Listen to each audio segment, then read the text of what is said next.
You're 12, maybe 13, old enough to read a room, not old enough to know that's not normal. The room is full of adults. You say something, a joke maybe, and the laughter comes back wrong. Not warm, but sharp.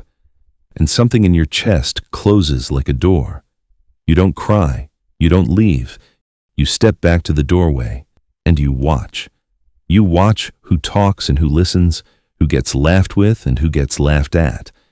And you start building a map of the room you didn't know you needed until just now. That was the first time, not the last. And somewhere between that moment and this one, scanning stopped being something you did and became something you are. Now you do it without thinking. Now it's second nature. You don't decide to scan a room. The scan is already running before you walk in. Before you walk into a room, you read it through the door. Who's talking? Who's quiet? Where the energy sits. You've mapped the terrain before you've said hello. Before you speak, you've already run the sentence through 6 filters. Too much, too little, too sharp, too soft, too honest, too safe. By the time the words leave you, they've been approved by a committee of one that never stops being in session. Every sentence screened, every word weighed. Before anyone else hears it, you've already judged it 6 times. People call it thoughtful. Sometimes they call it quiet. But you know what it actually costs? The conversation ends, but your brain doesn't. It reviews the transcript. It goes back through everything, not to enjoy it, to audit it. And you're tired in a way that's hard to explain. Not tired from doing. Tired from watching, always watching, and it's exhausting. But underneath that exhaustion, there's something quieter. Something you don't say. Maybe this isn't depth. Maybe this is just what damage looks like from the inside. Maybe the people who walk into rooms without rehearsing aren't missing something. Maybe they just never had to build what you built, and you can't tell anymore whether the scanning is keeping you safe or keeping you stuck. Because you know what the scanning has done. You've walked into a room and felt something shift, a tension between 2 people that nobody named, and you adjusted, quietly. You moved the conversation, you softened a moment, nobody noticed. That was the point. The thing you do, reading the room before you've entered it, that's what did this.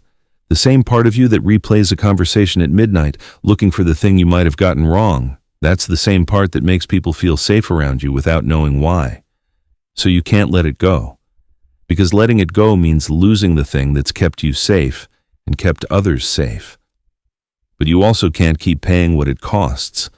Both of those are true. At the exact same time, and that's the trap nobody talks about. That part of you, the one that watches, it learned something early. It learned that the world had edges. That approval could be withdrawn. That a wrong word, a wrong move, a wrong version of you could make the room go cold. And when the room goes cold, you're the one who feels it longest. So that part of you did what any good protector would do. It built a watchtower in your mind. It took a post. It started watching, and it told you, if we stay ready, we stay safe. You've been standing in that tower ever since, long after the room changed, long after you grew tall enough to leave. That's not a flaw running your life. That's the loyal sentinel. Assigned in childhood, still standing, still watching. Not because the danger is still real, but because standing down was never part of the original orders. People thought you were perceptive. You thought you were anxious. Both were true.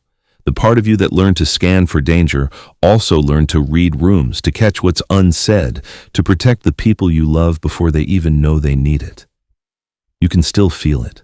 That first room. That first silence. The moment you stepped back to the doorway and started watching. But now you know what was actually happening. You weren't breaking. You were building your first watchtower, and the sentinel you posted that day has been standing guard ever since, tired, loyal, unrelieved. Maybe it's time to walk up to that tower, not to tear it down, just to say, I see you.